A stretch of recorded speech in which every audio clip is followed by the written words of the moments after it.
Welcome to What If Sleep Storian, where what if whispers timeless tales into dreams. Breathe deeply, let your mind soften, and drift into tonight's gentle story. What if solitude held its own gentle wisdom, where waves whispered ancient secrets to those patient enough to listen, and starlight painted stories across weathered stone. So dim the lights, find your most comfortable position, and let these whispered narratives carry you softly towards sleep. If this tale finds you drifting towards sleep's edge, let me know where in the world you're listening. These stories travel far on whispered winds. Give it a like and subscribe, but only if you genuinely like what I do here. The year was 1912, and the world teetered on the edge of change like a ship balanced on a wave's crest. Yet here, on this weathered promontory where land surrendered to the endless embrace of the North Atlantic, time moved with the patient rhythm of tides and the steady pulse of lighthouse beams cutting through maritime darkness. The lighthouse of Beacon's Rest had stood sentinel for 47 years, its white-painted tower rising 120 feet above the granite cliffs, weathered by salt spray and countless storms, yet stubborn as the men who tended its flame. The keeper's cottage nestled against the lighthouse's base like a faithful companion, its red brick walls and slate roof speaking of practical beauty, the kind that emerges when function and form dance together in perfect harmony. Smoke curled lazily from the chimney on this October evening, carrying the comforting scent of burning oak and the faint aroma of fish stew simmering in the iron pot that had served 3 generations of keepers. The windows glowed with warm lamplight, casting amber rectangles across the salt-stained grass that grew in stubborn patches between the rocks. This was a world where men measured their worth not in gold or grand gestures, but in the steady reliability of their beacon's beam, in the ships guided safely past hidden reefs, in the quiet satisfaction of duty performed without fanfare or applause. The lighthouse service attracted a particular breed of soul, those who found companionship in solitude, who could read the ocean's moods like a favourite book, who understood that some of life's most profound conversations happened in the space between heartbeats, in the pause between waves. Thomas Whitmore had been keeper of Beacon's Rest for 16 years, having inherited the position from his predecessor, old Magnus Crow, who'd claimed the lighthouse called to certain men the way sirens called to sailors, though with considerably more wholesome intentions. Thomas often wondered if Magnus had been pulling his leg, but on nights like this, when the salt air seemed to hum with ancient stories and the lighthouse beams swept across waters that had witnessed everything from Viking longships to modern steamers, he suspected the old keeper might have been onto something after all. The evening routine began as it always did, with the kind of methodical precision that comes not from rigid training but from deep understanding. Thomas climbed the 147 steps of the spiral staircase. He'd counted them so many times they'd become a meditation rather than mere exercise. His boots, worn soft by years of these same steps, created a rhythm against the iron treads, thump, thump, thump like a heartbeat climbing toward the sky. The lens room awaited at the tower's crown, a crystal palace in miniature where the Fresnel lens gathered and focused light, with the dedication of a scholar poring over ancient texts. The lens itself was a marvel of 19th century engineering, composed of hundreds of individual prisms arranged in concentric rings, each one cut and polished to mathematical perfection. When the oil flame burned at its centre, the lens transformed that single point of light into a beam that could be seen 20 miles out to sea, a distance that encompassed roughly 1,300 square miles of ocean, an area larger than many counties. Thomas checked the oil reservoir with the attention of a physician taking a patient's pulse. The lighthouse consumed roughly 2 gallons of oil each night, and the quality had to be perfect. Any impurity could cause the flame to smoke or flicker, turning the beacon from a guide into a hazard. He'd learned to detect even subtle variations in the oil's colour and consistency, knowledge passed down through generations of keepers like a carefully guarded secret. The flame itself required constant attention throughout the night. Every 4 hours, Thomas would climb these steps again to trim the wick, adjust the airflow, and ensure the light remained steady and true. It was a rhythm that had shaped his sleep patterns, his dreams, his very understanding of time's passage. While the world below slept in continuous darkness, lighthouse keepers lived by a different clock, one measured in the sweep of beams and the turning of lenses. Tonight, as Thomas lit the beacon and watched the first sweep of light paint a silver path across the darkening waters, he felt the familiar settling of his soul that came with this moment. The lighthouse was alive now, breathing light across the ocean in steady, measured pulses. 4 seconds of brilliant illumination, followed by 4 seconds of darkness, then light again. A heartbeat visible from the edge of the world. The view from the lens room encompassed a landscape that changed with each passing hour yet remained essentially timeless. To the north, the coastline curved away in a series of coves and headlands, each one named by generations of fishermen and mariners. Devil's Elbow, where the rocks jutted out like broken teeth. Mercy Bay, sheltered and calm even in the worst weather. The Three Sisters, a trio of sea stacks that had been carved by centuries of waves into cathedral spires of stone. To the south, the shore straightened into a long beach where the waves arrived in organised ranks, each one building to its perfect moment before dissolving into foam that caught the lighthouse beam like scattered diamonds. On clear nights, Thomas could see the lights of Millfield Harbour, 23 miles distant, twinkling like earthbound stars. The harbour served fishing fleets and occasional merchant vessels, though the great shipping lanes lay further offshore in deeper waters where the largest steamers could navigate without fear of hidden rocks. But it was the eastern view that captured Thomas's imagination most completely, where the ocean stretched unbroken toward Europe, carrying with it the dreams and fears of countless souls who had crossed those waters seeking new lives or returning to old ones. On nights when the atmosphere was particularly clear, he sometimes fancied he could see the lights of ships so distant they might have been stars that had lost their way and fallen into the sea. The lighthouse itself told stories through its weathered stones and salt-stained glass. Built in 1865 by the firm of Henderson and Caldwell, it had been engineered to withstand 100-mile-per-hour winds and waves that could reach 60 feet in height during the worst storms. The foundation extended 12 feet into solid granite, anchored with iron rods and sealed with a mortar mixture that included crushed oyster shells, a technique borrowed from ancient Roman engineers who understood that some structures needed to bend without breaking. The tower walls tapered from 6 feet thick at the base to 3 feet at the top, creating a strength that seemed almost organic, like a stone tree that had grown rather than been built. The spiral staircase was a masterpiece of engineering efficiency, rising in a perfect helix that distributed weight evenly while allowing for thermal expansion. Each step was cast iron, designed to last centuries, though Thomas often reflected that iron was ultimately just another form of earth and sea, destined to return to rust and dust like everything else touched by salt air and time. Thomas descended from the lens room as full darkness settled over the coast, the beam now sweeping regularly across waters that reflected its light like a vast mirror. The cottage below welcomed him with warmth and the familiar comfort of routines established over years of solitary evenings. The kitchen occupied the cottage's heart, with a cast-iron stove that served for both cooking and heating, its surface worn smooth by countless meals and endless pots of coffee, strong enough to keep a keeper alert through the longest nights. The walls displayed a collection of charts, barometric instruments, and tide tables that represented the accumulated wisdom of decades.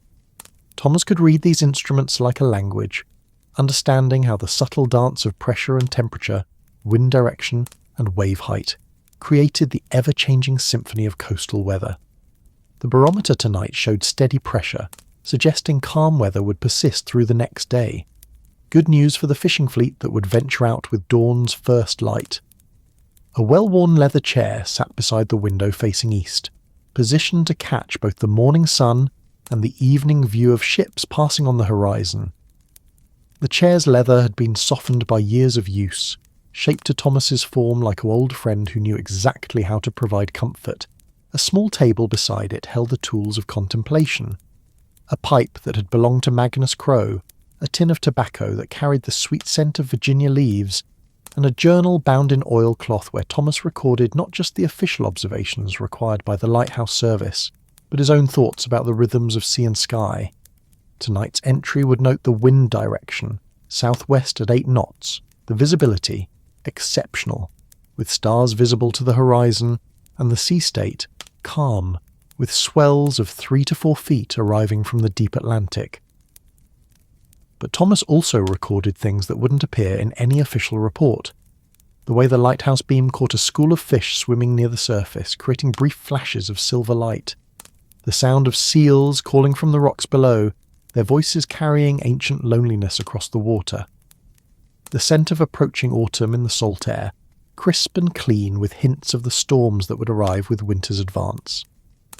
The cottage held the accumulated possessions of a man who had learned to find richness in simplicity. Books lined shelves built from driftwood. Volumes on navigation and weather, certainly, but also poetry and philosophy.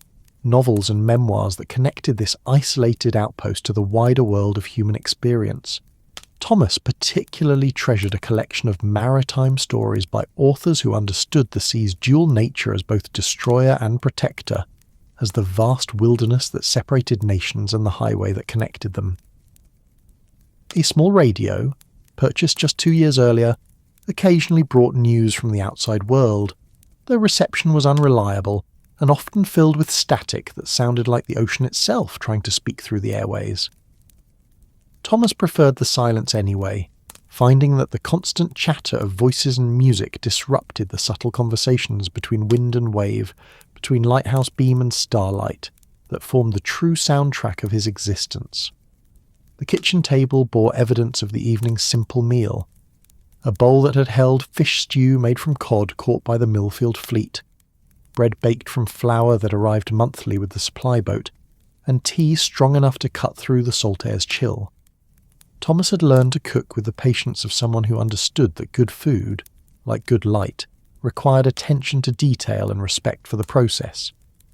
The fish stew recipe had come from Magnus Crowe, who'd claimed it was passed down from keeper to keeper like a sacred trust. It began with salt pork rendered slowly until the fat ran clear, then onions cooked until they turned golden as sunrise, followed by potatoes cut into precise cubes, and fish added at the last moment to preserve its delicate texture. The secret, Magnus had confided, was a splash of the cooking rum that officially existed for medicinal purposes only, but somehow found its way into various dishes throughout the year. As Thomas settled into his chair with a cup of coffee that carried the bitter strength of beans shipped from ports whose names sounded like poetry, Santos, Mocha, Jamaica Blue Mountain, he reflected on the peculiar satisfaction of a life measured not in accumulation but in constancy.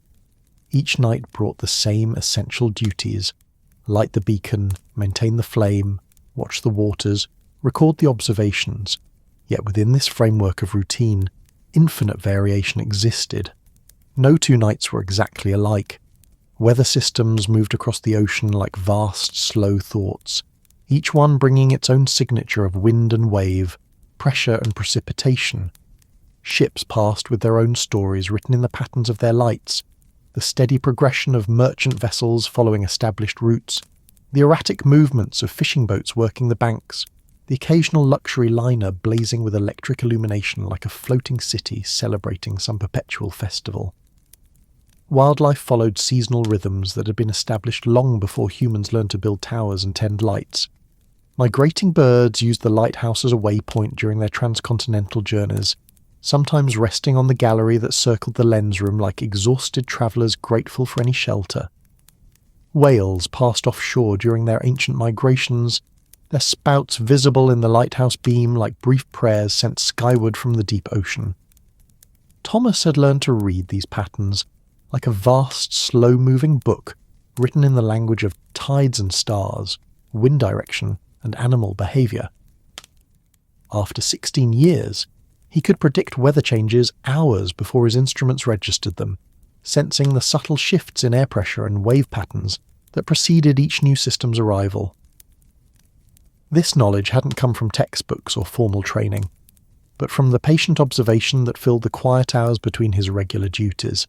The Lighthouse service attracted men who found meaning in such patience, who understood that some of the world's most important work happened far from crowds and acclaim. Thomas often thought of his fellow keepers scattered along coastlines around the world, each one tending their own beacon with the same quiet dedication, forming an invisible network of light that guided ships safely across the planet's vast waterways. Letters arrived monthly with the supply boat, bringing news from other stations and updates from the Lighthouse Service headquarters in Boston.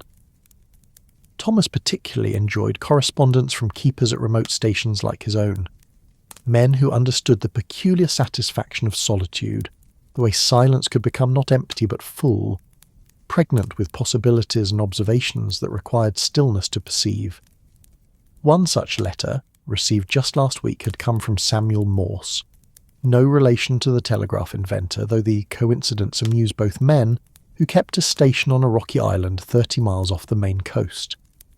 Samuel wrote of watching northern lights dance across winter skies, their green curtains reflected in ice-covered waters, creating displays that made him feel like the sole audience for celestial theatre, performed on a stage vast enough to humble any earthly production.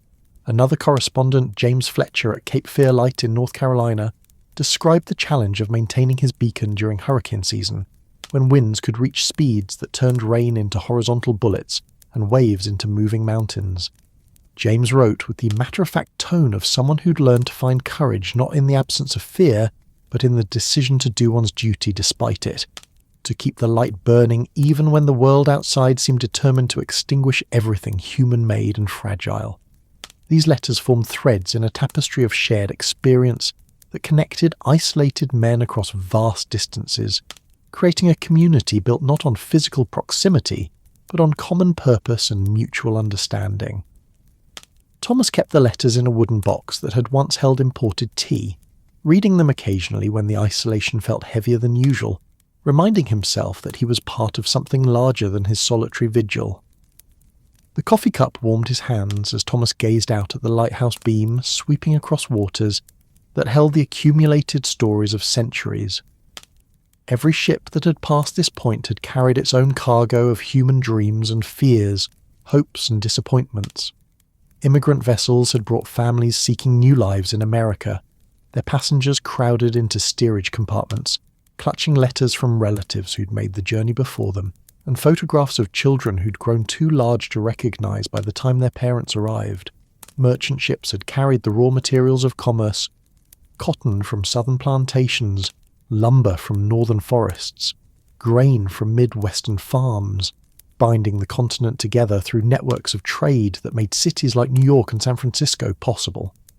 Fishing vessels had pursued the seasonal migrations of cod and herring, mackerel and tuna, their crews understanding the ocean as both workplace and wilderness, source of livelihood and potential grave. Naval vessels had passed during times of tension and conflict, their grey hulls cutting through waters that remained neutral even when the nations above them chose sides. Thomas remembered the Spanish-American War 14 years earlier, when warships had steamed past his lighthouse, carrying young men whose faces he couldn't see, but whose fate he worried about nonetheless, understanding that war at sea held particular terrors for those who knew how quickly the ocean could claim even the largest vessels. The lighthouse beam continued its steady sweep, 4 seconds of light followed by 4 seconds of darkness, marking time in a rhythm that had remained constant since the day Thomas first lit the beacon.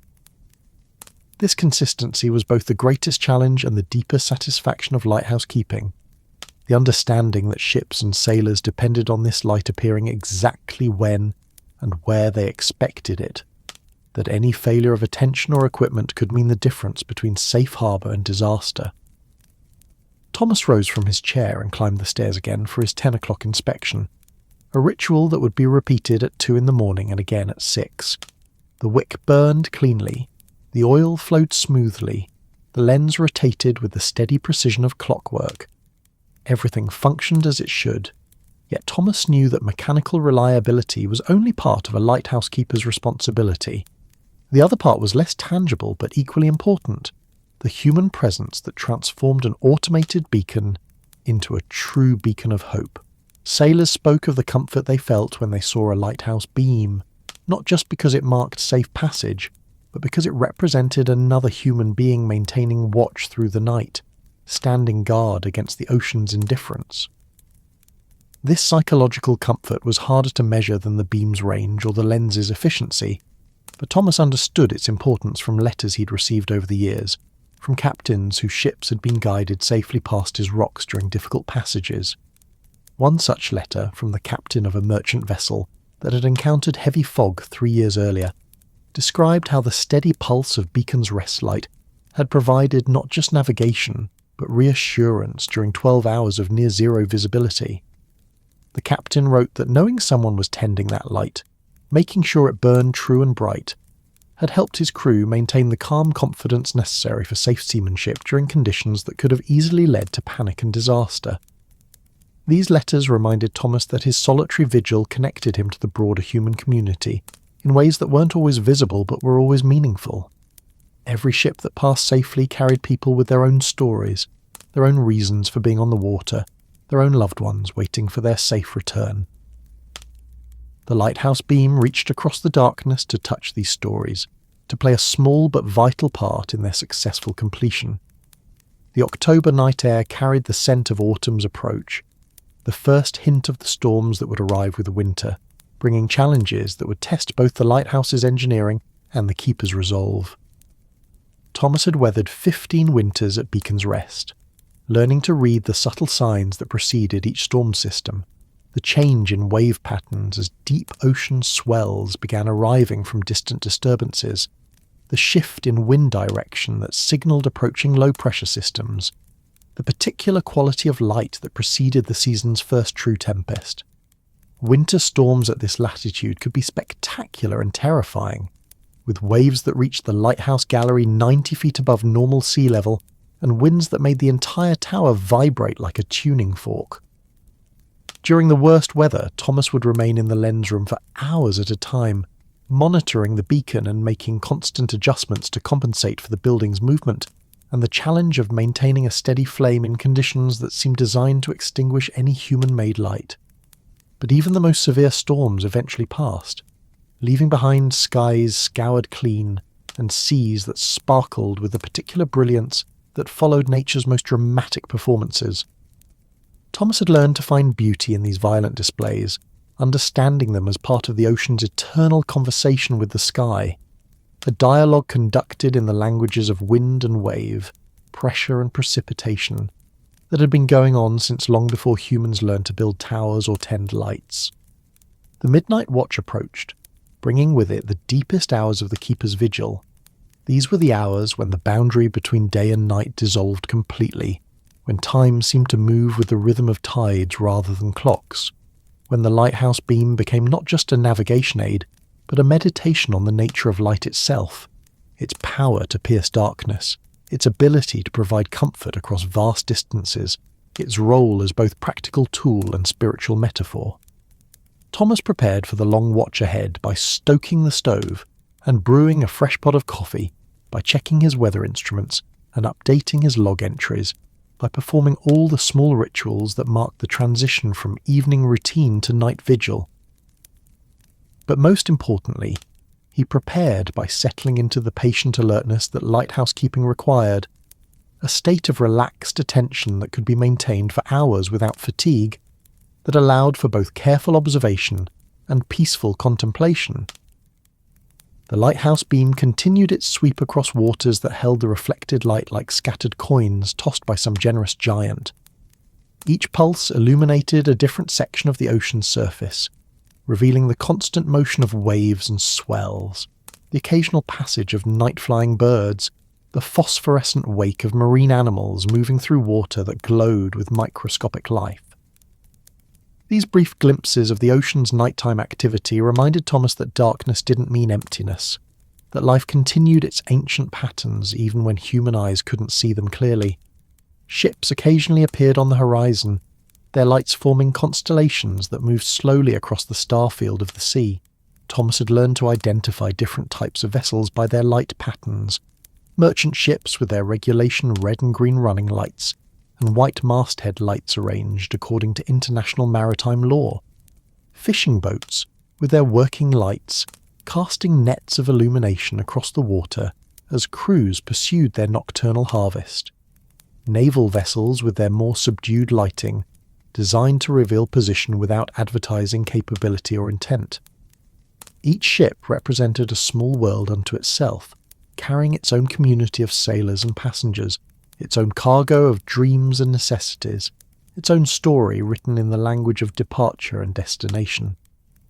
Thomas sometimes wondered about the lives being lived aboard these distant vessels, the conversations taking place in wheelhouses and crew quarters, the meals being prepared in galley kitchens, the dreams and worries occupying the minds of people who'd chosen to make their living on water rather than land. The fishing fleet from Millfield Harbour would begin returning with dawn, their holds filled with the night's catch, their crews exhausted by hours of hauling nets and sorting fish by the light of kerosene lanterns.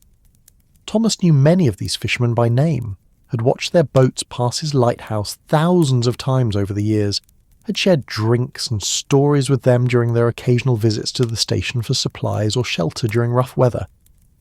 These men understood the ocean from a different perspective than lighthouse keepers, as a workplace rather than wilderness, a source of livelihood rather than object of contemplation.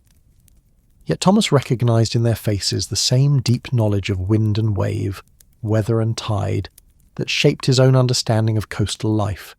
They were all, in their different ways, students of the sea's moods and servants of its rhythms. The night deepened toward its darkest hour, when even the boldest souls felt the weight of solitude most heavily, and the lighthouse beam seemed to push against darkness with extra determination. This was the hour when Thomas felt most acutely his role as guardian against the void, as tender of light in a world that sometimes seemed determined to extinguish every human-made flame. Yet this was also the hour when the night revealed its deepest beauties, when stars seemed to burn with extra intensity, when the aurora occasionally painted northern skies with curtains of green and gold light that made earthly illumination seem pale by comparison, when the ocean itself seemed to glow with phosphorescence that turned breaking waves into liquid starlight. Thomas had witnessed phenomena during these deep night hours that he struggled to describe in his journal entries, experiences that seemed to belong more to poetry than to official weather observations. He'd seen St. Elmo's fire dance on the lighthouse's iron fixtures during electrical storms, creating halos of blue-white light that made the entire structure seem blessed by some benevolent electrical spirit. He'd watched meteors streak across the sky with such brilliant intensity that their light reflected on the ocean's surface, creating double-shooting stars that seemed to bridge heaven and sea. Most memorably, he'd once observed what he could only describe as a green flash, a phenomenon that sailors had described for centuries, but that scientists dismissed as optical illusion or atmospheric distortion.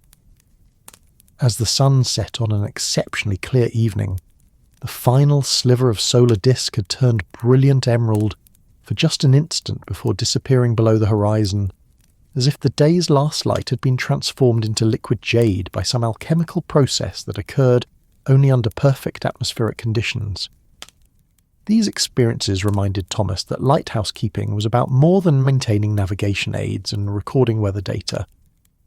It was about bearing witness to the natural world's endless capacity for wonder, about serving as human representative at the boundary between civilization and wilderness, about maintaining a point of light and human presence in places where the planet revealed its most fundamental truths about the relationship between earth and sea, darkness and illumination, solitude and connection.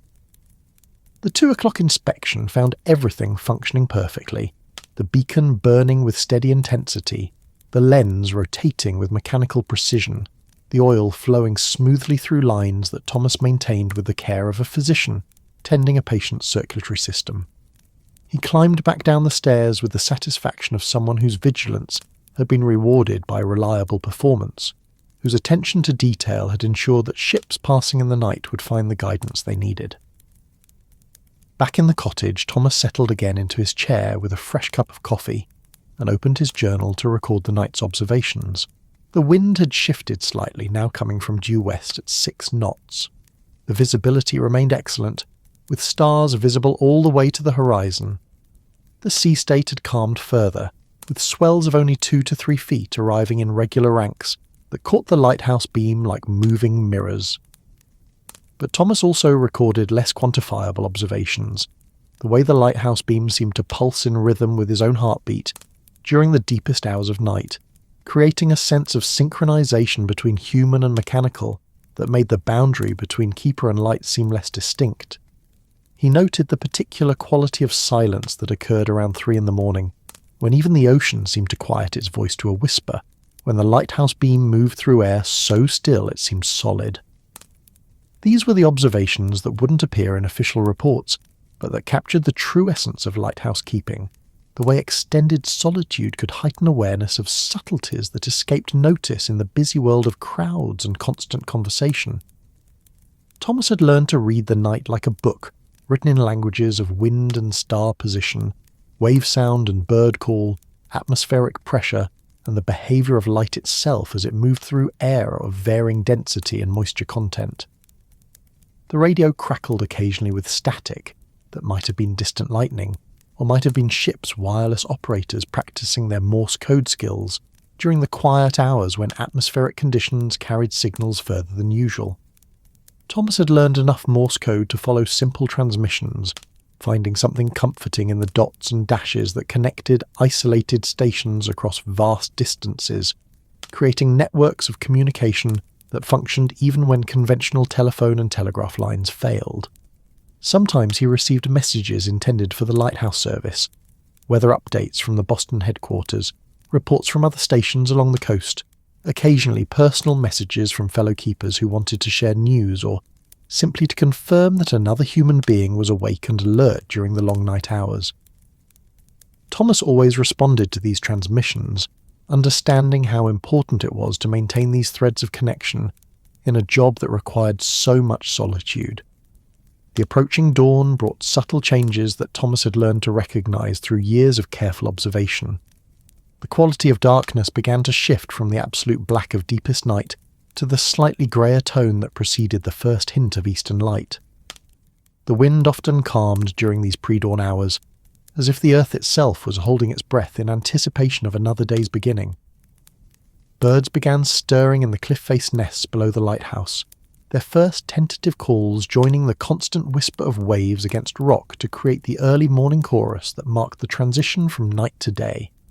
Thomas could identify most of these birds by their calls alone. The harsh cry of seagulls, the more musical notes of terns, the distinctive sound of cormorants that nested in the sea caves carved into the base of the headland. The fishing fleet would appear on the eastern horizon within the hour, their boats silhouetted against the growing light like a procession of dark shapes returning from the edge of the world. Thomas always felt a particular satisfaction in watching these vessels approach, knowing that his lighthouse had helped guide them safely through another night's work, that his vigilance had played a small but important part in their successful return to harbour. The 6 o'clock inspection found the beacon still burning strongly, though its light would soon be overwhelmed by the sun's growing brightness. Thomas began the process of extinguishing the flame and securing the lens for the day, routines that marked the end of one vigil and the beginning of the rest period that would prepare him for the next night's watch. But first he climbed to the lighthouse gallery to watch the sunrise, a daily ritual that never failed to remind him why he'd chosen this life of solitude and service. The sun emerged from the ocean like a prayer answered, painting the sky in shades of gold and rose that made even the most practical soul feel grateful for the simple miracle of another day's beginning. The sunrise revealed the lighthouse in its full glory. White tower standing straight and strong against the morning sky, its fresh paint gleaming with dew that caught the early light like thousands of tiny prisms. The cottage below showed the comfortable wear of a building that had sheltered generations of keepers, its red brick walls and slate roof speaking of permanence and purpose, of human determination to maintain outposts of civilization in places where nature ruled supreme. The view from the gallery encompassed the full drama of the meeting between land and sea. To the north, the coastline curved away in a series of coves and headlands that had been carved by countless storms into shapes of sublime beauty. Each cove held its own character, some sheltered and calm, others exposed to the full fury of Atlantic weather, all of them bearing witness to the eternal conversation between water and stone that had been going on since the continents assumed their current positions. To the south, the shore straightened into the long beach where fishermen's families would soon begin gathering driftwood and checking the nets that had been set to dry overnight. Children would build sandcastles in the protected areas behind the dunes while their mothers collected shells and seaweed that could be used for garden fertilizer or soup stock, depending on the family's needs and preferences. But it was the eastern view that captured the essence of lighthouse keeping, the endless expanse of ocean that connected this small point of land to every other coastline on the planet. Ships that passed this lighthouse might next see the lights of Liverpool or Le Havre, might round the Horn to reach San Francisco across the Pacific to trade in ports whose names sounded like distant music. Yokohama, Singapore, Calcutta. Thomas descended from the gallery as the sun climbed higher, extinguishing the beacon flame and beginning the daily maintenance routines that kept the lighthouse functioning at peak efficiency. The lens needed cleaning to remove salt residue deposited by sea spray. The mechanism that rotated the lens required lubrication to ensure smooth operation. The oil lines needed inspection to check for any signs of wear or blockage. These tasks were performed with the methodical care of someone who understood that reliability depended on attention to seemingly minor details, that spectacular failures often began with small problems that went unnoticed or unaddressed. Thomas had learned lighthouse keeping from Magnus Crowe, who'd emphasized that the difference between good keepers and great ones lay not in their ability to handle emergencies, but in their dedication to preventing emergencies through careful daily maintenance. The cottage welcomed Thomas back with the familiar comfort of morning routines that had been refined through years of solitary practice. Breakfast consisted of oatmeal cooked with dried apples and cinnamon, bacon fried until it reached the perfect balance between crispy and chewy, and coffee strong enough to wash away the accumulated fatigue of the night watch. These simple pleasures, enhanced by the satisfaction of another successful vigil, reminded Thomas that happiness often came not from extraordinary experiences, but from ordinary ones performed with attention and gratitude. The morning mail delivery brought letters from the outside world, official correspondence from the Lighthouse service, personal letters from friends and family scattered across the continent, newspapers and magazines that connected this isolated outpost to the broader currents of human events. Thomas read these materials with the hunger of someone who'd learned to value information and connection, who understood that intellectual stimulation was as necessary as physical nourishment for maintaining mental health during extended periods of solitude. Today's delivery included a letter from his sister Catherine, who lived in Portland and worked as a seamstress for a clothing manufacturer that specialised in work garments for fishermen and lumberjacks.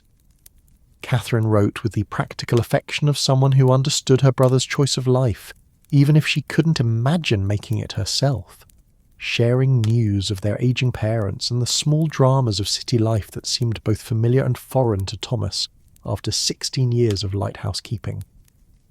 Another letter came from Henry Morrison, a former keeper who'd retired to a small farm in Vermont, where he raised sheep and wrote poetry inspired by his decades of tending lights along the Maine coast. Henry's letters often included his latest verses, poems that captured the essence of lighthouse keeping in language that managed to be both precise and mystical, technical and transcendent. The newspaper brought news of the wider world that was experiencing rapid change as the new century gained momentum. Automobiles were becoming more common in cities, though they remained curiosities in rural areas where horses and carriages still provided the most reliable transportation. Flying machines, barely a decade old, were advancing rapidly, with pilots attempting longer and more ambitious flights that suggested air travel might someday become practical for ordinary passengers. These developments felt both exciting and distant from Thomas's perspective at Beacon's Rest, where transportation still meant boats and supplies still arrived by sea, where the rhythms of life remained more closely tied to natural cycles than to mechanical innovations. Yet Thomas recognised that even his isolated world was connected to these broader changes, that the ships passing his lighthouse carried the products and people that made industrial progress possible, that the lighthouse service itself benefited from improvements in lens design and oil refining that emerged from the same spirit of innovation that produced automobiles and airplanes. The afternoon brought the kind of peaceful solitude that had drawn Thomas to lighthouse keeping in the first place. With the beacon extinguished and the morning maintenance completed, he had several hours to pursue the activities that fed his soul rather than simply fulfilling his professional duties. Reading occupied much of this time, not just the technical manuals and weather guides that were tools of his trade, but literature and philosophy, history and science, poetry and memoirs that connected him to the broader human conversation about meaning and purpose.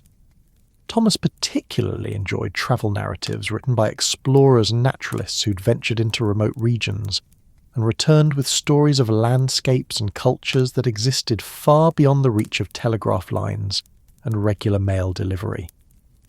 These books reminded him that his own form of exploration, the deep investigation of a single place over many years, was equally valid and potentially more revealing than the rapid surveys conducted by travellers who moved quickly from place to place without staying long enough to understand the subtleties that emerged only through extended observation. The cottage library included works by authors who'd found inspiration in solitude and proximity to natural forces, Thoreau's observations of Walden Pond, Darwin's notes from the voyage of the Beagle, the journals of Arctic explorers who'd learned to find beauty in landscapes that seemed hostile to human survival.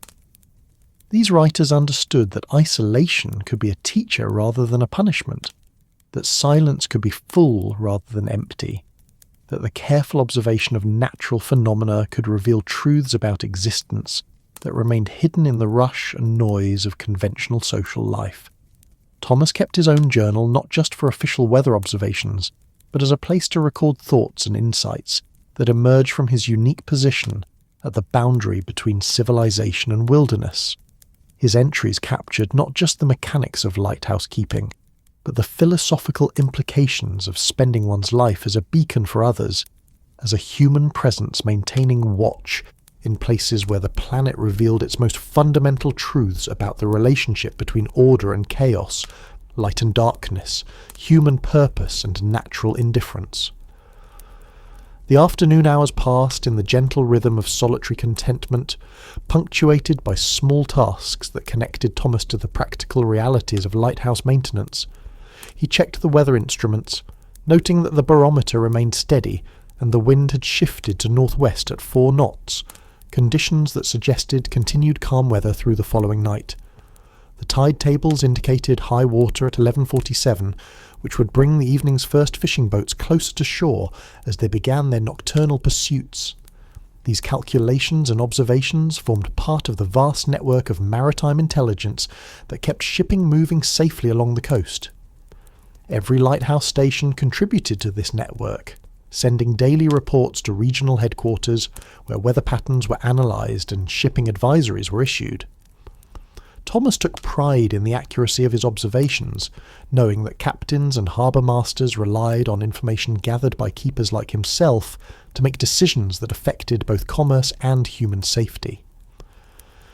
The supply boat was due in 3 days, bringing monthly provisions and the opportunity for conversation with Captain Eddie Brennan, who'd been delivering supplies to coastal stations for 12 years and had developed the kind of weathered philosophical outlook that came from spending one's life travelling between isolated outposts. Eddie's visits provided Thomas with news from other lighthouse stations, gossip from the small coastal communities that depended on maritime trade, and the perspective of someone who saw the lighthouse service from the outside while understanding its importance from long experience. These monthly visits had evolved into a ritual of mutual appreciation, Eddie grateful for the hot meal and warm shelter that Thomas always provided, Thomas grateful for the human contact and connection to the wider world that Eddie represented. They would spend hours talking about everything from weather patterns to political developments, from changes in shipping routes to innovations in lighthouse technology, conversations that satisfied Thomas's need for intellectual stimulation, while providing Eddie with the kind of thoughtful discussion that was rare in his usual round of brief supply deliveries. The cottage garden, sheltered from salt spray by a stone wall that Magnus Crowe had built 30 years earlier, provided both practical sustenance and aesthetic pleasure during the growing season.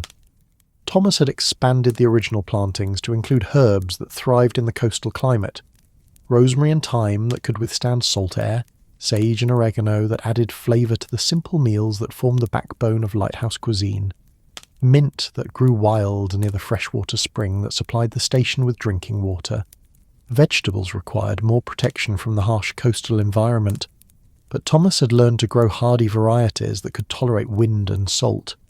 Potatoes that stored well through the winter months, onions that added essential flavour to fish stews and soups, carrots that seemed to grow sweeter when challenged by difficult conditions. The garden connected him to the land in ways that complemented his relationship with the sea, reminding him that sustenance came from patient cultivation rather than dramatic intervention. The afternoon sun climbed toward its zenith, painting the lighthouse tower in brilliant white light that made it visible from 20 miles out to sea even without the beacon burning. Thomas had often wondered what the lighthouse looked like to passing sailors during daylight hours, whether it appeared as a reassuring landmark or simply as another feature of the coastal landscape, or whether its presence provided the same psychological comfort during the day that its light offered during the night. Ships occasionally passed close enough that Thomas could see figures on their decks, could sometimes even exchange waves with crew members who'd spotted him working around the lighthouse station. These brief moments of human contact across the water served as reminders that his solitary vigil was part of a larger community of people who made their living from the sea, who understood the ocean as both workplace and wilderness, who knew the value of reliable navigation aids and the men who maintained them. The lighthouse service had attracted men like Thomas for more than half a century, creating a unique culture that combined technical expertise with philosophical reflection, practical skill with deep appreciation for the natural world. Lighthouse keepers were expected to be meteorologists and mechanics, navigators and record keepers, but they also became students of solitude, observers of natural phenomena, and guardians of traditions that connected the present moment to centuries of maritime history. Thomas had learned these traditions not just from official training manuals, but from conversations with veteran keepers who'd shared their accumulated wisdom during chance encounters at supply depots and lighthouse service meetings. He'd learned to read weather signs that weren't recorded in any textbook, the particular quality of light that preceded fog formation, the subtle changes in wave patterns that indicated approaching storms, the behaviour of seabirds that revealed information about fish movements and atmospheric pressure changes. This knowledge represented a form of scholarship that couldn't be acquired in universities or libraries, that emerged only from years of careful observation combined with practical experience. Thomas felt honoured to be part of this tradition, to serve as a link in a chain of knowledge that stretched back to the first humans who'd maintained signal fires on coastal promontories to guide fellow travellers safely home. The afternoon stretched toward evening with the leisurely pace of October days, when the light seemed to linger longer than clocks suggested, when sunset approached with the dignified slowness of a ceremonial procession.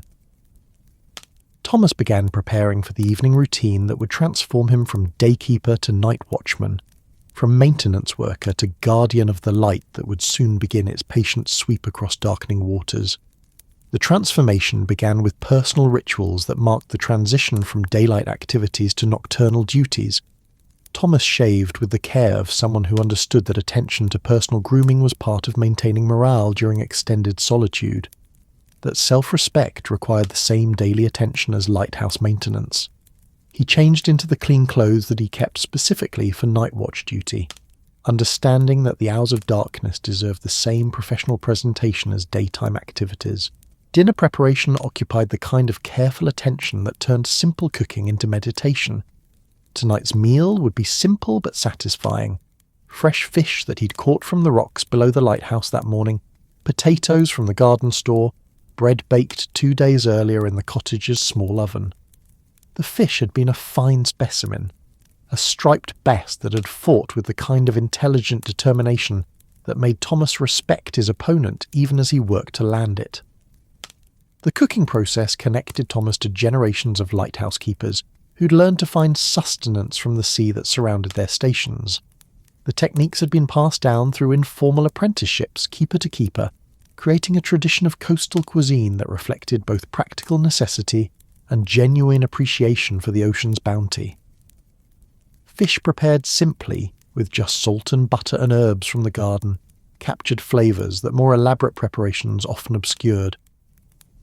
As Thomas prepared his evening meal, he reflected on the peculiar satisfaction of a life that provided such direct connection between work and sustenance, between daily effort and immediate result. The lighthouse he maintained guided the fishing boats that supplied his table. The garden he tended provided vegetables that complemented the fish he caught. The wood he gathered from storm-deposited driftwood heated the stove that cooked his meals. These connections created a sense of integration that was increasingly rare in a world where work and life were becoming more separated, where people often struggled to see direct relationships between their daily efforts and their actual needs. The sun began its descent toward the western horizon, painting the sky in shades that reminded Thomas why sunset had inspired poets and painters throughout human history. The colours seemed to emerge from some celestial palette that included hues for which ordinary language had no adequate names. Gold that was deeper than earthly gold, rose that was more vibrant than any flower, purple that seemed to contain all the mystery of approaching night. These colours reflected on the ocean's surface, creating a vast mirror that doubled the sky's beauty and reminded viewers that earth and heaven were separated by boundaries less absolute than they sometimes appeared.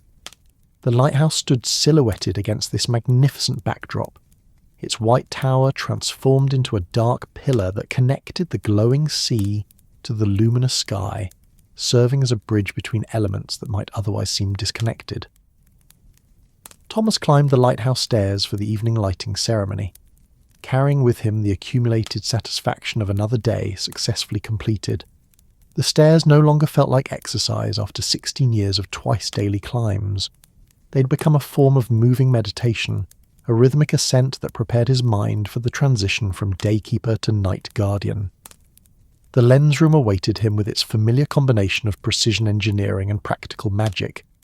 The Fresnel lens caught the dying sunlight and fractured it into thousands of rainbow fragments that danced across the walls like celebrations of light itself. Soon this same lens would gather the oil flame's steady glow and project it across waters where ships were beginning their nocturnal journeys, where captains were consulting charts and checking chronometers, where crews were preparing for night watches that would depend on the reliability of lights like the one Thomas was about to kindle. The lighting process had been refined through countless repetitions into a ceremony that honoured both the practical and symbolic importance of the lighthouse beacon. Thomas checked the oil reservoir with the attention of a priest preparing sacred vessels, trimmed the wick with the precision of a surgeon, adjusted the airflow with the sensitivity of a musician tuning an instrument. Each step was performed with the kind of mindful attention that transformed routine maintenance into meaningful ritual. The moment of ignition always brought a sense of profound satisfaction, as if Thomas were not simply lighting a lamp but participating in humanity's ancient struggle against darkness and chaos. The flame sprang to life with eager brightness, its light immediately gathered and magnified by the lens until it blazed with intensity that could reach across 20 miles of ocean to touch ships that existed beyond the horizon of normal human vision. The first sweep of the lighthouse beam across the darkening waters marked the beginning of another night's vigil, another 12 hours of standing watch against the dangers that maritime darkness could bring.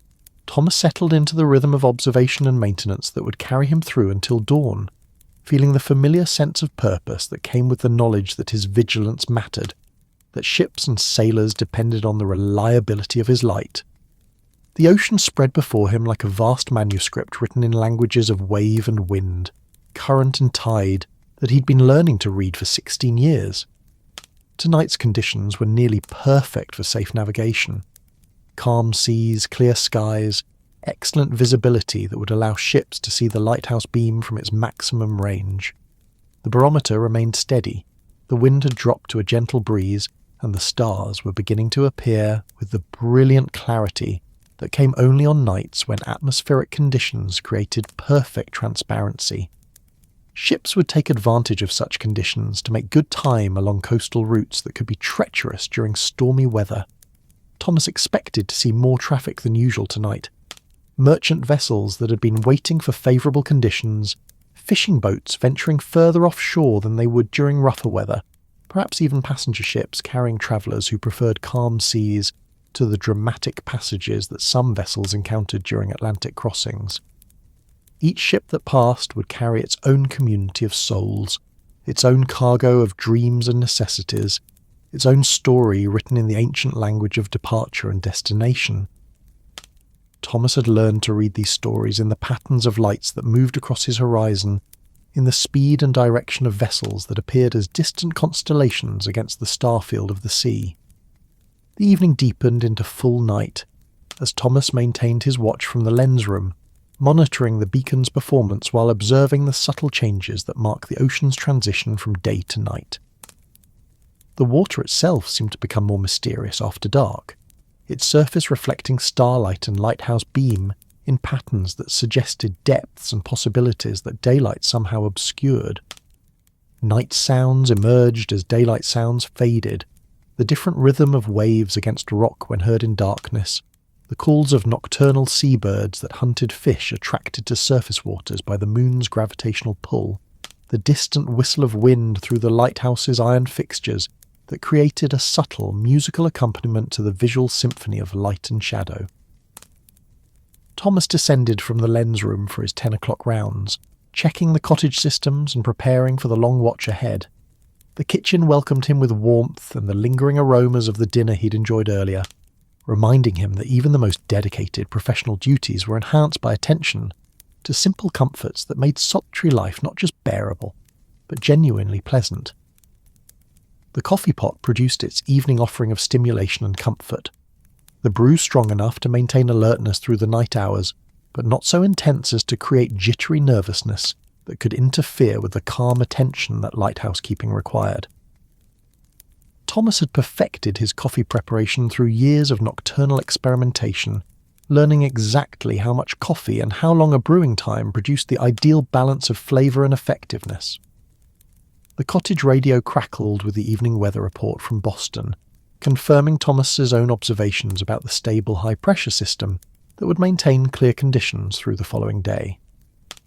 The radio also brought fragments of music from distant stations, big band melodies that seemed to drift across the airwaves like musical messages from a world of ballrooms and celebration that felt both appealing and alien to someone whose evenings were spent in solitary communion with sea and stars.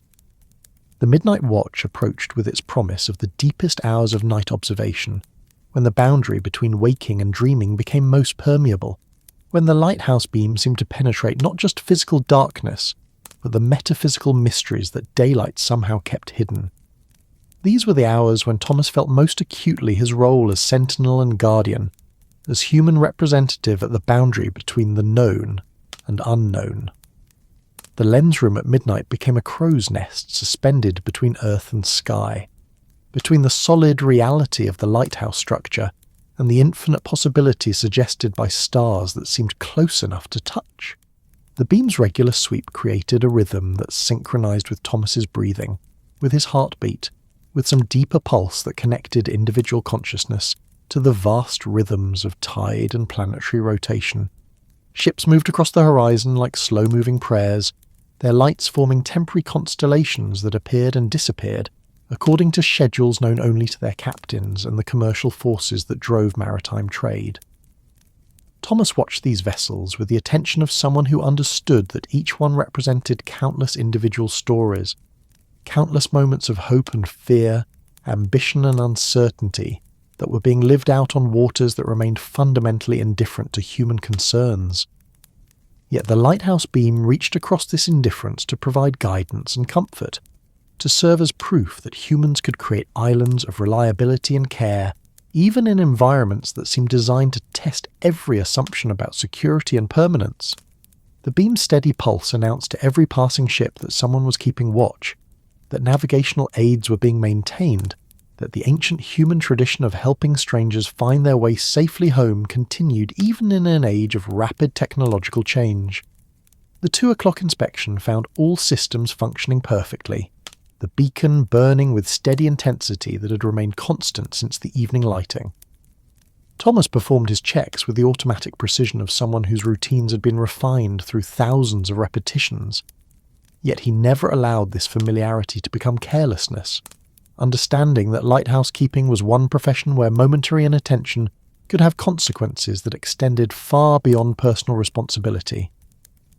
The cottage welcomed him back with its familiar embrace of warmth and shelter, its accumulated comfort of 16 years of solitary refinement. Thomas settled into his chair with fresh coffee and opened his journal to record the night's observations, noting wind direction and speed, visibility and sea state, the number and types of vessels that had passed within sight of the lighthouse beam. But the journal also captured observations that wouldn't appear in official reports. The particular quality of starlight on this October night, the way the lighthouse beam seemed to gather strength from the darkness it penetrated, the sense of connection to something larger than individual existence that came from maintaining watch during the hours when most of the world slept in peaceful ignorance of the ocean's constant presence.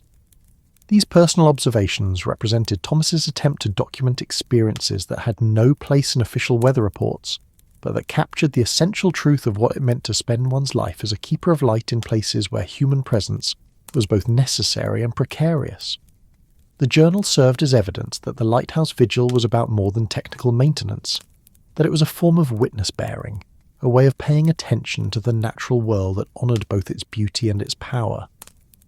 The radio brought occasional transmissions from other stations, messages in Morse code that connected isolated keepers across vast distances of water and land. Thomas had learned to find comfort in these brief contacts, understanding them as proof that the lighthouse network was more than just a collection of individual stations, that it was a community of shared purpose and mutual support that functioned according to principles of reliability and dedication that had remained constant even as the world around it changed with increasing speed. The pre-dawn hours approached with their promise of transition from night watch to morning routine, from the deep introspection that darkness encouraged to the practical activities that daylight would bring. Yet Thomas had learned that these transitions were less absolute than they appeared, that the insights gained during night watches informed daytime activities just as daily maintenance routines supported the reliability that night watches required. The lighthouse beam continued its faithful sweep across waters that held the accumulated dreams and fears of everyone who'd ever ventured onto the ocean, seeking fortune or fleeing misfortune, seeking adventure or simply seeking passage to places where life might offer us better possibilities. Each pulse of light reached across the darkness to touch these stories, to provide momentary illumination for journeys that would otherwise be conducted in blindness and uncertainty. Thomas felt profound gratitude for the opportunity to serve in this capacity, to spend his life providing guidance and comfort to strangers whose faces he would never see, but whose safe passage depended partly on his vigilance and dedication. The lighthouse beam represented humanity's stubborn refusal to accept that darkness and chaos were the natural state of things, its insistence that light and order were worth maintaining even in places where they seemed most fragile and temporary. The approach of dawn brought subtle changes in the quality of darkness, the first hints of the daily miracle that would transform night into day through processes so fundamental and mysterious that no amount of scientific explanation could diminish their capacity to inspire wonder. Thomas prepared for the transition from night keeper to day guardian, from tender of artificial light to witness of natural illumination that would soon make his beacon seem pale by comparison. The sunrise ritual had become one of Thomas's most cherished daily experiences, a reminder that his solitary vigil was part of a larger rhythms that connected individual consciousness to cosmic cycles that had been operating since long before humans learned to build towers or tend lights. The sun's emergence from the ocean created a daily affirmation that darkness was temporary, that light would always return, that the human effort to create reliable beacons was participation in rather than opposition to the natural order. As the sun climbed above the horizon, painting the lighthouse in brilliant white light that made it visible for miles in every direction, Thomas extinguished the beacon flame and began the daily maintenance routines that would prepare the station for another night's service. The transition from night to day was also a transition from contemplation to action, from observation to maintenance, from philosophical reflection to practical responsibility. Yet Thomas had learned that these different aspects of lighthouse keeping were not separate duties, but different expressions of the same fundamental commitment: the determination to maintain reliable light in places where darkness could mean disaster, to provide human presence and care in environments that seemed designed to test every assumption about security and permanence. The cottage breakfast table welcomed Thomas with the simple satisfaction of hot food and strong coffee after a night of faithful service. The meal was enhanced by the knowledge that ships had passed safely during the hours of darkness, that the lighthouse beam had performed its ancient function of guiding travellers through dangerous waters, that another night's vigil had been successfully completed. The morning mail delivery would bring news from the outside world, letters from fellow keepers and family members, newspapers and magazines that connected this isolated outpost to the broader currents of human events. But Thomas had learned that the most important news was written in the languages of wind and wave, tide and weather, that the most significant events were the daily miracles of sunrise and sunset, storm and calm, that made life possible on a planet where beauty and danger were separated by margins too small to measure and too important to ignore. The lighthouse stood straight and strong against the morning sky, its beacon extinguished but its purpose undiminished, ready to begin another cycle of service that would connect human skill and dedication to natural forces that had been shaping coastlines since the continents assumed their current positions. Thomas felt deep satisfaction in his role as guardian of this connection, as keeper of light that served both practical and symbolic functions in a world that needed both navigation aids and reminders that darkness need not be permanent. The afternoon brought the peaceful solitude that had drawn Thomas to lighthouse keeping 16 years earlier, the opportunity to pursue activities that fed his soul rather than simply fulfilling professional obligations.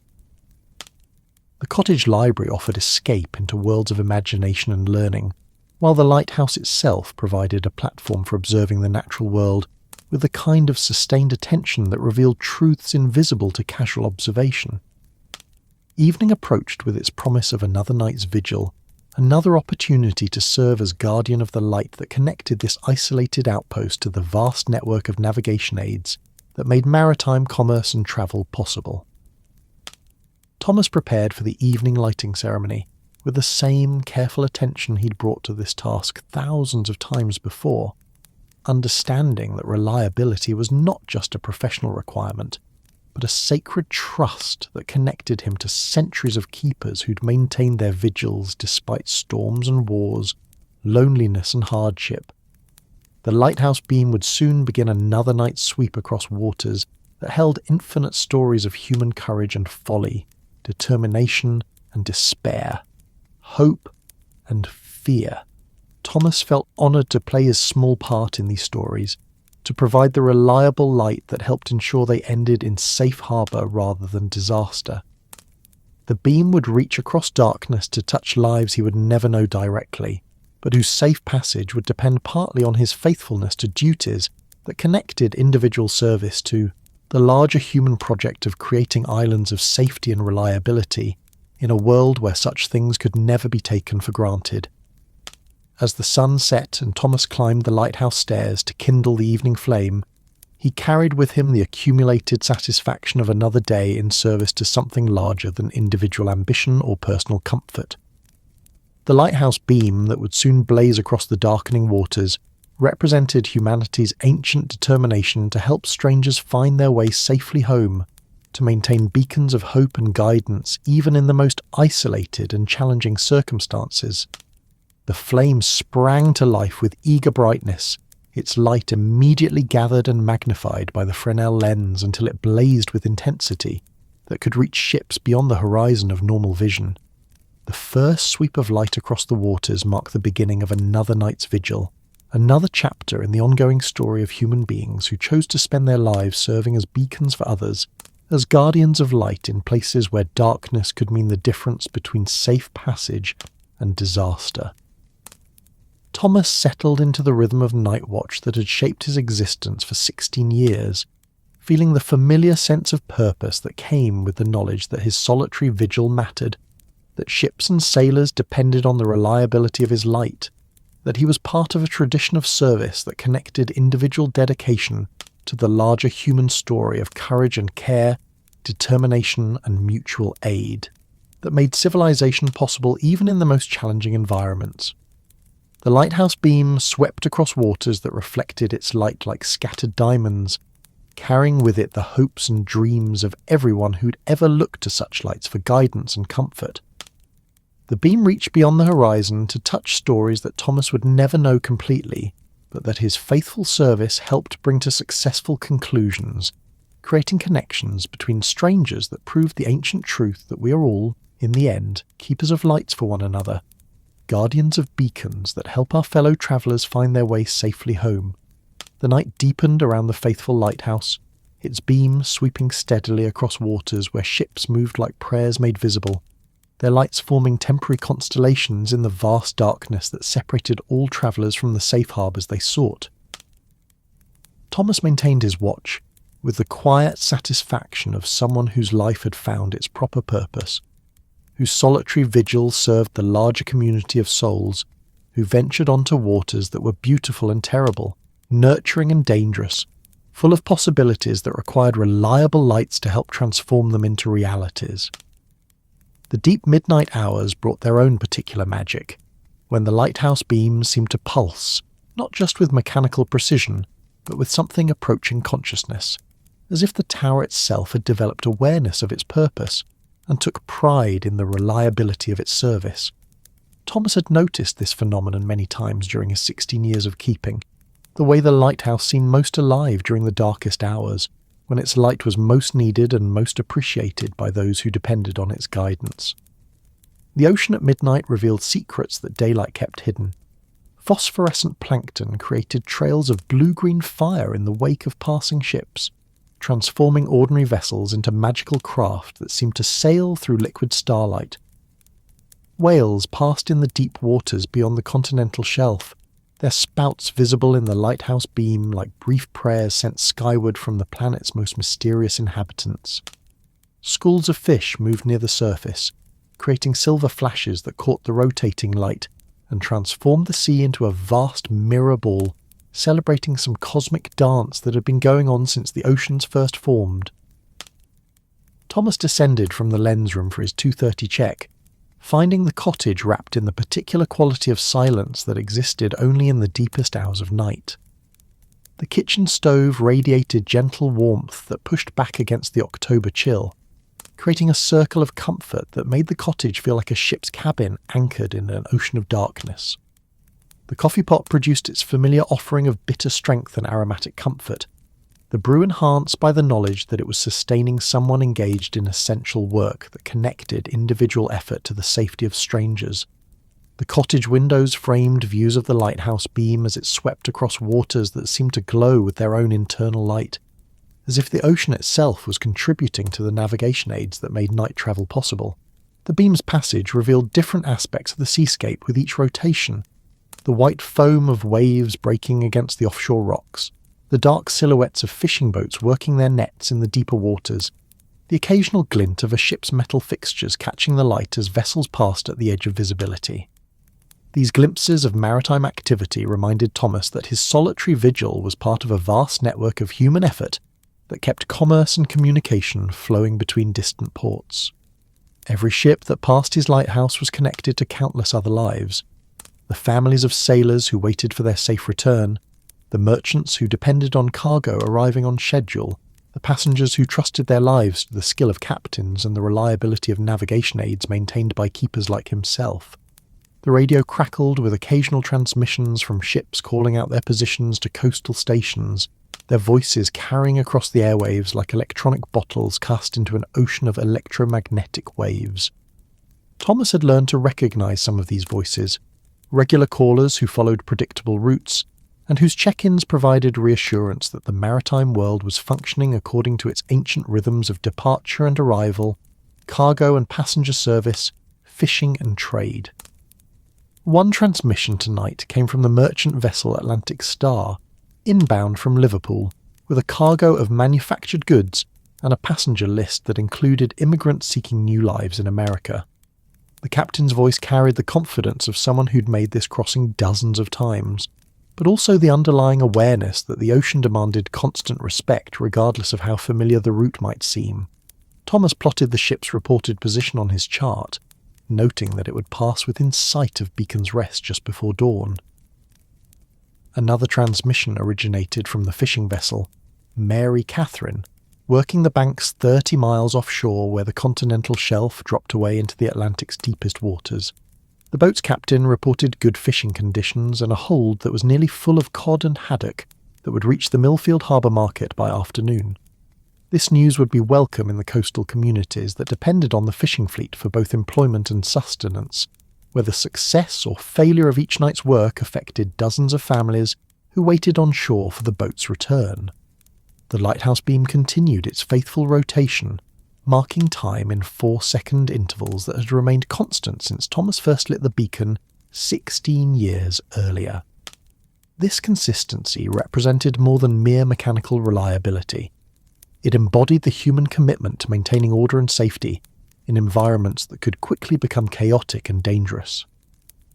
Ships' captains set their chronometers by the precise timing of lighthouse beams, used the regular flash patterns to fix their positions and confirm their courses. Thomas climbed back to the lens room for his 3 o'clock inspection, finding the beacon burning with the steady intensity that he'd learned to assess by the quality of a light it cast on the surrounding fixtures.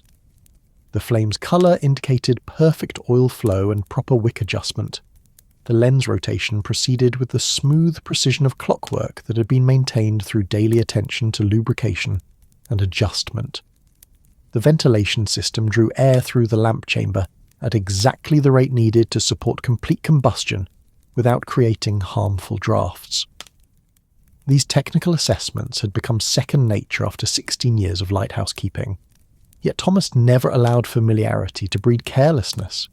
He understood that his expertise was valuable precisely because it enabled him to detect subtle variations that might indicate developing problems, to make minor adjustments that prevented major failures, to maintain the kind of reliability that maritime safety demanded.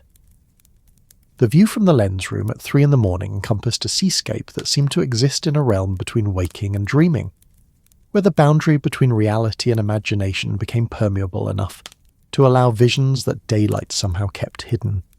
The lighthouse beam revealed landscapes of wave and foam that shifted constantly yet remained essentially the same, creating patterns that seemed both random and purposeful, chaotic and ordered, temporary and eternal. Thomas had learned to find in these nocturnal seascapes a kind of moving meditation that calmed his mind while sharpening his attention to the practical details of lighthouse keeping. The regular sweep of the beam created a rhythm that synchronized with his breathing, with his heartbeat, with some deeper pulse that connected individual consciousness to the vast rhythms that govern tides and weather, sunrise and sunset, the seasonal migrations of fish and birds that had been following the same routes for thousands of years. The stars at 3 a.m. burned with a particular intensity that came when atmospheric conditions created perfect clarity, when the air itself seemed to become transparent enough to reveal celestial objects that usually remained hidden by the subtle haze that accompanied even clear weather. Thomas had learned to navigate by these stars during his years at sea before becoming a lighthouse keeper, and he still took comfort in their familiar patterns, in the reliable progression of constellations across the night sky that provided a celestial clock more accurate than any human timepiece. The North Star hung directly above the lighthouse tower, its steady light serving as a fixed reference point around which all other stars appeared to rotate. Thomas often reflected on the parallel between his lighthouse beam and that celestial beacon, both providing reliable points of reference for travellers navigating through darkness, both maintained by forces beyond human control, yet serving human purposes, both connecting individual moments of need to larger patterns of guidance and support that made civilization possible. The pre-dawn hours approached with their promise of another successful vigil completed, another night of ships guided safely past the hidden rocks that could transform routine passages into maritime disasters. Thomas felt the familiar satisfaction that came with the knowledge that his attention and skill had contributed to the safety of strangers whose faces he would never see but whose lives had been touched by the reliability of his beacon. The lighthouse beam would continue its sweep until sunrise made artificial light unnecessary, until the natural illumination of day provided navigation aids that no human engineering could improve upon. Yet Thomas understood that the transition from artificial to natural light was not really a transition from human to natural guidance, that the lighthouse itself was part of the natural order, a human response to natural challenges that honoured rather than opposed the fundamental forces that shaped coastal environments. The cottage kitchen welcomed Thomas back from his final night inspection with the warmth and comfort that made solitary life not just bearable but genuinely satisfying. The stove radiated heat that pushed back against the pre-dawn chill, creating a circle of human comfort in the vast darkness that surrounded the lighthouse station. The familiar rituals of coffee preparation and journal writing provided structure and meaning to the transition from night watch to morning routine. Tonight's journal entry would record not just the official weather observations and ship sightings that lighthouse service regulations required, but the personal reflections that captured the deeper meaning of spending one's life as a keeper of light in places where human presence was both necessary and precarious.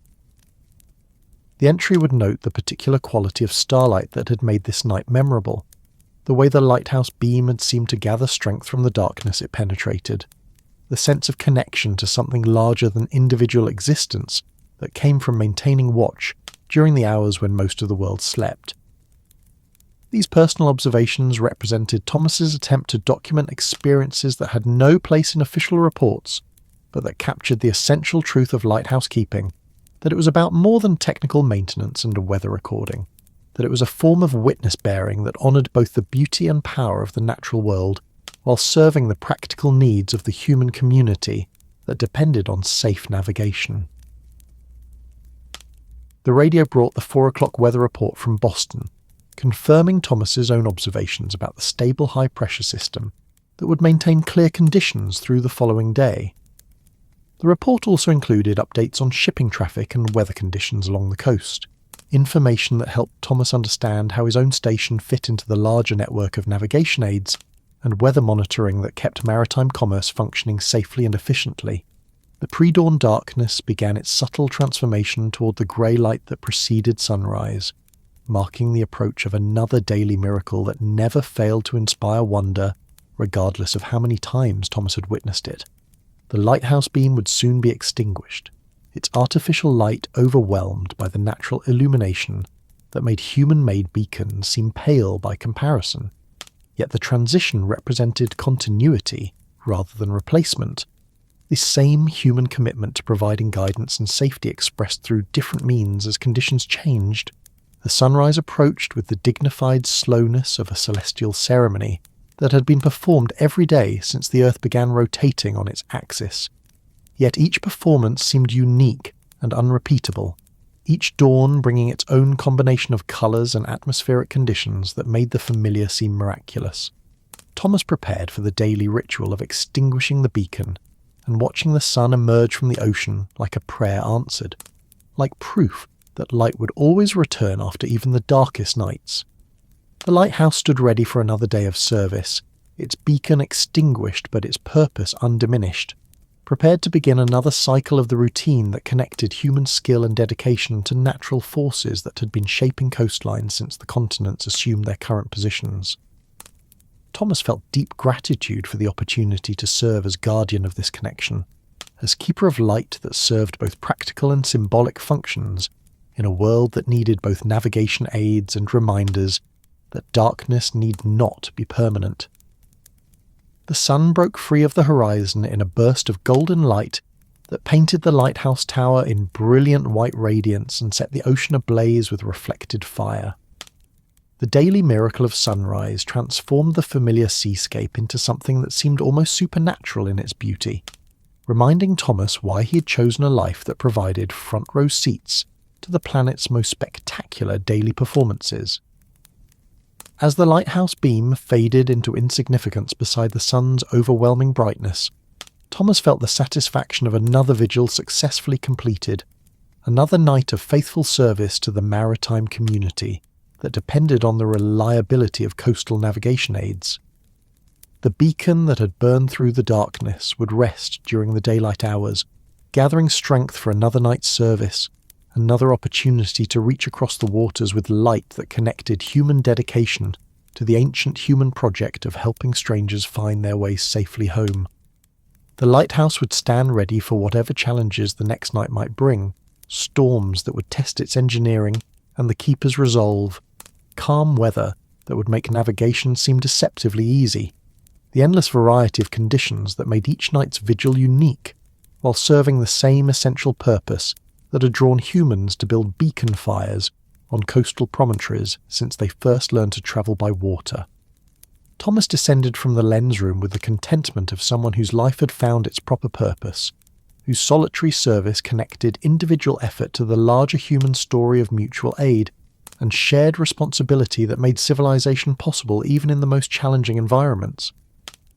The lighthouse beam had swept across another night's waters, touching lives and stories that would continue beyond the horizon, creating connections between strangers that proved the ancient truth that we are all, ultimately, keepers of lights for one another, guardians of beacons that help our fellow travellers navigate safely through the darkness toward whatever safe harbours await them. The cottage breakfast table welcomed Thomas with the simple satisfaction of hot food and strong coffee after another night of faithful service, enhanced by the knowledge that ships had passed safely during the hours of darkness, that the lighthouse beam had performed its ancient function of guiding travellers through dangerous waters, that another chapter had been written in the ongoing story of human beings who choose to spend their lives serving as beacons for others. The morning brought its own routines and satisfactions, its own opportunities for service and contemplation, but the night's vigil remained the heart of a lighthouse keeping, those quiet hours when artificial light held back the darkness and provided guidance for travellers whose journeys continued the ancient human story of courage and determination, of setting out across dangerous waters in search of better harbours, of trusting in the reliability of lights maintained by strangers who understood that some forms of service required no reward beyond the knowledge that the work mattered, that the light burned true, that another night's watch had been faithfully kept. The autumn morning revealed the lighthouse in its full coastal splendour, the white tower catching the early sunlight and reflecting it back toward the sea like a mirror designed to announce human presence to the vast indifference of the ocean. The paint gleamed with the fresh brightness of the annual maintenance that Thomas had completed just weeks earlier, applying layer after layer of white lead paint that would protect the iron and masonry from another year of salt spray and coastal weather. This painting ritual represented more than mere maintenance. It was an act of defiance against the corrosive forces that sought to reclaim every human structure built near the sea. Each brushstroke was applied with the understanding that the ocean's patience was infinite, that it would eventually claim every lighthouse ever built, but that human determination could postpone that victory for decades or even centuries through careful attention to the details that separated preservation from decay. The lighthouse service took pride in the appearance of its stations, understanding that a well-maintained beacon inspired confidence in mariners who depended on its reliability. Ships' captains often commented in their logs about the condition of lighthouses they passed, noting not just the brightness and timing of the beams, but the overall appearance of the stations, the evidence of care and professional pride that distinguished first-rate installations from those that had been allowed to deteriorate through neglect or insufficient funding.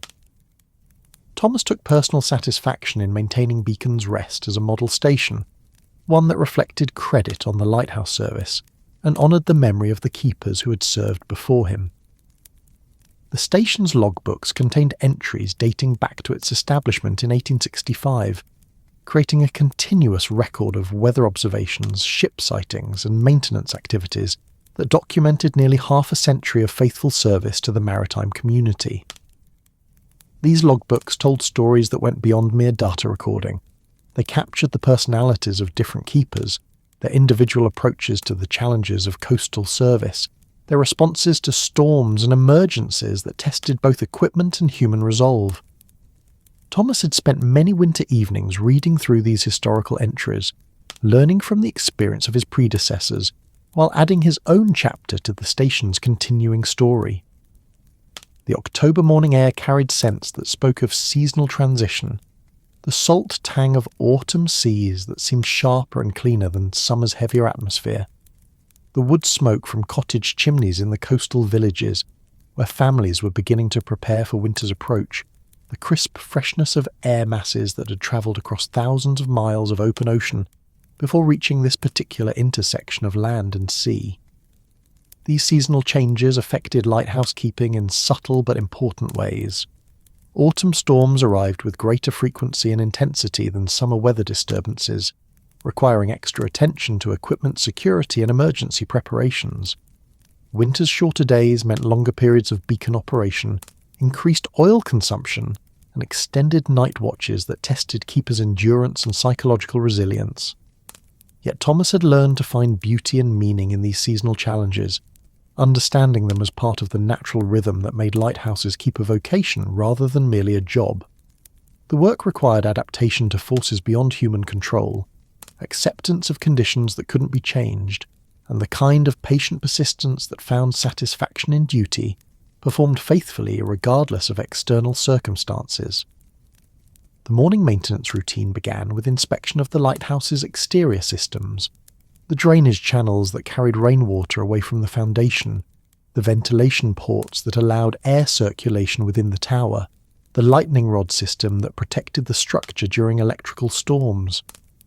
These systems required regular attention to prevent the kind of minor problems that could develop into major failures if left unaddressed.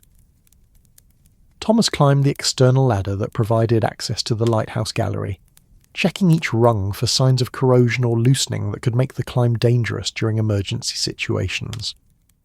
The gallery itself required inspection of its iron railings and decking, components that bore the full brunt of coastal weather and needed regular attention to maintain their structural integrity. From the gallery, Thomas could observe the full extent of his domain, the rocky headland that supported the lighthouse station, the cottage and outbuildings that provided shelter and storage, the narrow path that connected the station to the main coastal road 2 miles inland. This elevated perspective revealed details that weren't visible from ground level, the patterns of water flow that shaped the rocky shore, the locations where driftwood typically accumulated after storms, the sheltered spots where wild plants managed to survive despite salt spray and constant wind. The cottage garden showed the effects of the advancing season, with summer vegetables giving way to the hardier crops that could survive autumn's increasingly harsh conditions. Thomas had learned to time his plantings to take advantage of the coastal growing season, which differed significantly from inland agricultural patterns due to the moderating influence of ocean temperatures and the challenges posed by salt-laden air. Root vegetables like potatoes and carrots could remain in the ground well into November, protected by layers of seaweed that Thomas gathered from the shore after storms deposited fresh supplies beyond the high tide line. This seaweed served multiple purposes: mulch for the garden, fertilizer for the following year's plantings, an emergency food supplement during winter months when supply boats couldn't reach the station due to rough weather. The storage buildings contained the accumulated supplies that would carry the lighthouse station through the winter months when regular deliveries became impossible. Barrels of oil for the beacon competed for space with sacks of flour and beans, cases of canned goods and preserved meats, tools and spare parts that might be needed for emergency repairs when professional maintenance crews couldn't reach the isolated station. This self-sufficiency was both necessity and source of pride for lighthouse keepers, who understood that their ability to maintain beacon operations during the worst weather often depended on preparations made during calm periods. Thomas had learned to anticipate needs months in advance, to maintain inventories that balanced adequate supplies against limited storage space, to develop skills that allowed him to perform repairs and maintenance tasks that would normally require specialized craftsmen. The workshop attached to the cottage contained tools that reflected decades of accumulated experience in coastal maintenance, hand planes and chisels for working with wood that had been seasoned by salt air, specialized wrenches for lighthouse equipment that couldn't be serviced with standard tools, soldering equipment for repairing the copper and brass fittings that connected various systems throughout the station. Many of these tools had belonged to previous keepers, passed down through informal inheritance when one keeper retired and another took his place. Each tool carried the patina of use and the subtle modifications that craftsmen made to adapt standard equipment to specific tasks. Thomas treasured these inherited tools not just for their practical value, but for their connection to the community of keepers who had maintained Beacon's Rest through nearly 5 decades of faithful service. The afternoon brought the kind of peaceful productivity that Thomas had learned to appreciate during his 16 years of lighthouse keeping. With the beacon secured for daylight hours and the morning maintenance completed, he had several hours to pursue activities that fed his intellectual and spiritual needs, rather than simply fulfilling professional obligations.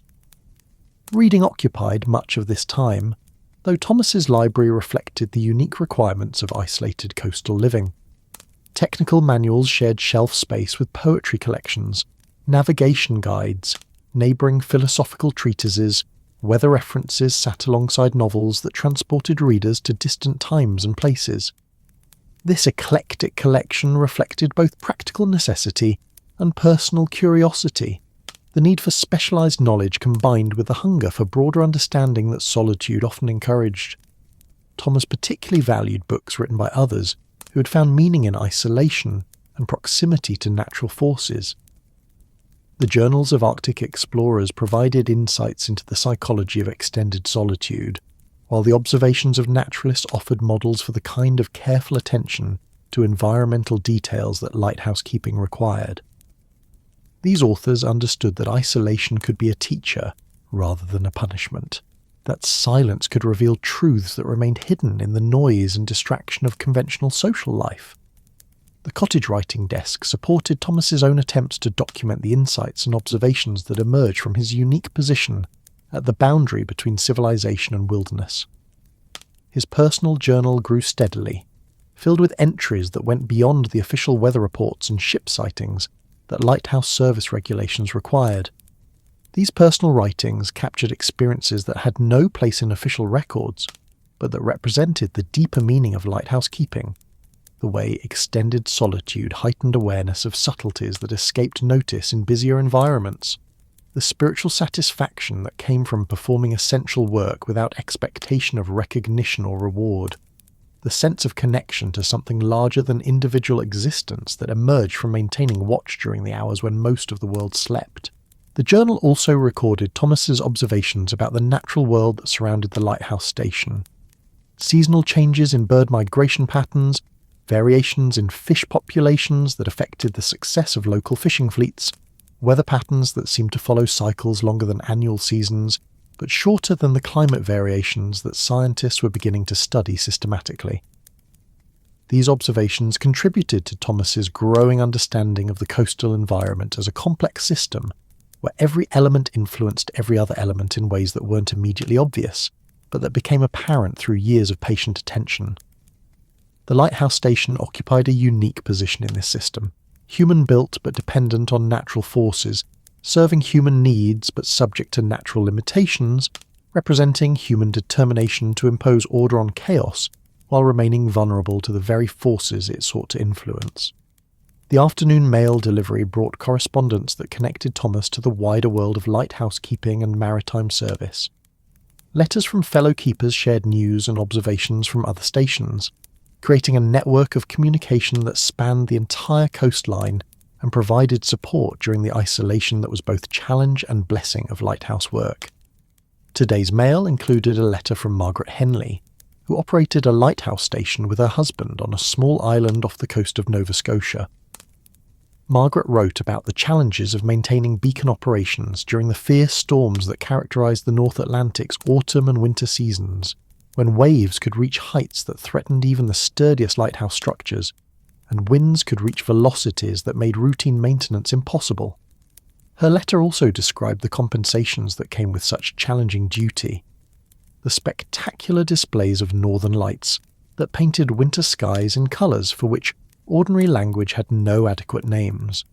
The visits from Arctic wildlife that brought messages from the planet's most remote regions. The sense of participating in something ancient and essential that connected individual service to the largest patterns of human cooperation and mutual aid. Another letter came from Samuel Morrison, keeper of a lighthouse on the Great Lakes, whose duties included not just maritime navigation, but ice reporting during winter months when shipping lanes could freeze solid enough to support loaded freight wagons.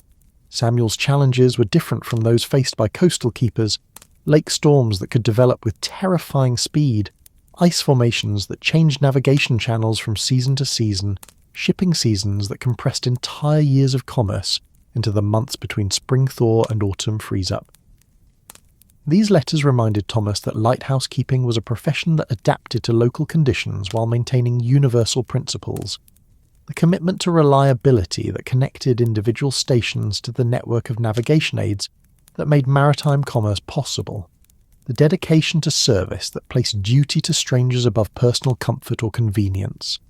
The understanding that some forms of work required acceptance of solitude and hardship in exchange for the satisfaction of performing essential functions that society often took for granted. The radio brought its afternoon offering of news and weather information, connecting the isolated lighthouse station to the broader currents of human events that shaped the world beyond the horizon. Political developments in distant capitals, technological innovations that promised to change maritime transportation, economic conditions that affected shipping patterns and commercial fishing. All these forces influenced the daily realities of lighthouse keeping even when their effects weren't immediately apparent. Thomas listened to these broadcasts with the interest of someone who understood that isolation didn't mean disconnection, that lighthouse stations were integral parts of larger systems that connected local service to global commerce and communication. Ships that passed his beacon carried news and goods between continents, their safe passage dependent partly on his vigilance and skill, but connected to economic and political forces that operated on scales far beyond individual comprehension. The afternoon weather report confirmed Thomas's own observations about the stable high-pressure system that would maintain clear conditions through the following night. Such forecasts were valuable but not infallible. Thomas had learned to trust his own readings of local conditions while using official weather services to understand the larger patterns that influence coastal conditions. The barometer in the cottage kitchen showed steady pressure with no signs of the dramatic changes that preceded storm systems. The wind remained light and variable, typical of high-pressure conditions that allowed local thermal effects to dominate air movement. The sea state reflected these calm atmospheric conditions, with swells of only 2 to 3 feet arriving from the deep Atlantic, in regular ranks that suggested no major disturbances in the ocean areas that generated weather for the North American coast. These conditions would make the coming night's vigil relatively routine, allowing Thomas to focus on the contemplative aspects of lighthouse keeping rather than the emergency preparedness that rough weather required. Clear skies would provide excellent visibility for ships using celestial navigation, while calm seas would allow smaller vessels to venture further offshore than they would during unsettled conditions. The fishing fleet from Millfield Harbour would take advantage of such conditions to work the offshore banks, where the best catches could be found during autumn months. Thomas could expect to see their lights scattered across the eastern horizon as darkness fell, each boat following patterns established through generations of local knowledge about where different species of fish could be found during different seasons and weather conditions. The evening preparation routine began as the sun started its descent toward the western horizon, painting the sky in colours that seemed to emerge from some celestial palette that included hues for which earthly names were inadequate. The lighthouse stood silhouetted against this magnificent backdrop, its white tower transformed into a dark pillar that connected the glowing sea to the luminous sky, serving as a bridge between elements that might otherwise seem disconnected. Thomas climbed the lighthouse stairs for the evening lighting ceremony, carrying with him the accumulated satisfaction of another day successfully completed and the anticipation of another night's service to the maritime community that depended on the reliability of coastal navigation aids. The stairs no longer felt like exercise after 16 years of twice-daily climbs. They had become a form of moving meditation that prepared his mind for the transition from daykeeper to night guardian. The lens room awaited him with its familiar combination of precision engineering and practical magic. The Fresnel lens caught the dying sunlight and fractured it into thousands of rainbow fragments that danced across the walls like celebrations of light itself. Soon this same lens would gather the oil flame's steady glow and project it across waters where ships were beginning their nocturnal journeys, where captains were consulting charts and checking chronometers, where crews were preparing for night watches that would depend on the reliability of lights like the one Thomas was about to kindle. The lighting process had been refined through countless repetitions into a ceremony that honoured both the practical and symbolic importance of the lighthouse beacon. Thomas checked the oil reservoir with the attention of someone who understood that mechanical reliability was just the foundation for the larger trust that connected lighthouse keepers to the maritime community they served. The wick required trimming to ensure clean burning. The airflow needed adjustment to provide complete combustion without creating smoke that could obscure the light. The moment of ignition brought the familiar rush of satisfaction that came with the transformation of the lighthouse from dormant structure to active beacon. The flame sprang to life with eager brightness. Its light immediately gathered and magnified by the lens until it blazed with intensity that could reach ships beyond the horizon of normal vision. The first sweep of light across the darkening waters marked the beginning of another night's vigil, another opportunity to serve as guardian of the light that connected human dedication to the ancient project of helping strangers find their way safely home. The lighthouse beam began its steady rotation, 4 seconds of brilliant illumination followed by 4 seconds of darkness, then light again, a heartbeat visible from the edge of the world.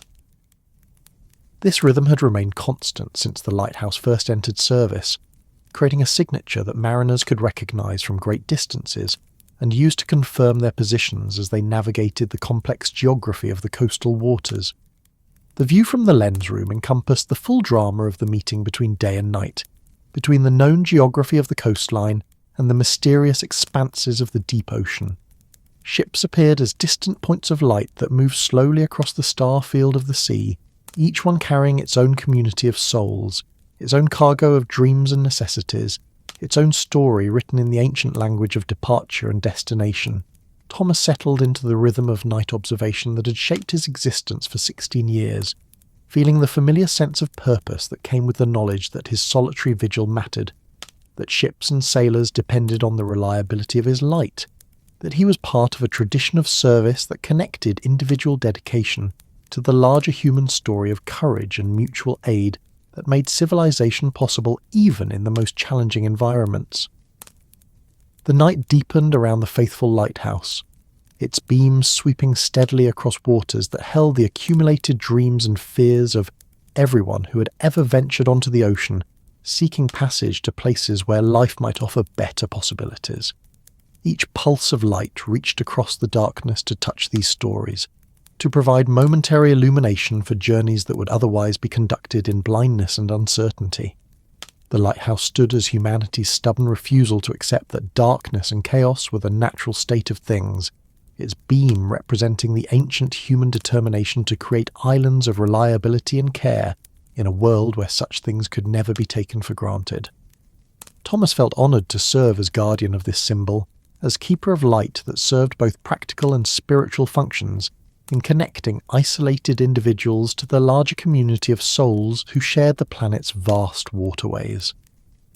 As the stars emerged with the brilliant clarity that came only on nights when atmospheric conditions created perfect transparency, Thomas began another night's watch with the quiet confidence of someone whose life had found its proper purpose, whose solitary service connected individual effort to the timeless human project of helping fellow travellers navigate safely through whatever darkness they might encounter on their journeys toward whatever safe harbours awaited them beyond the horizon.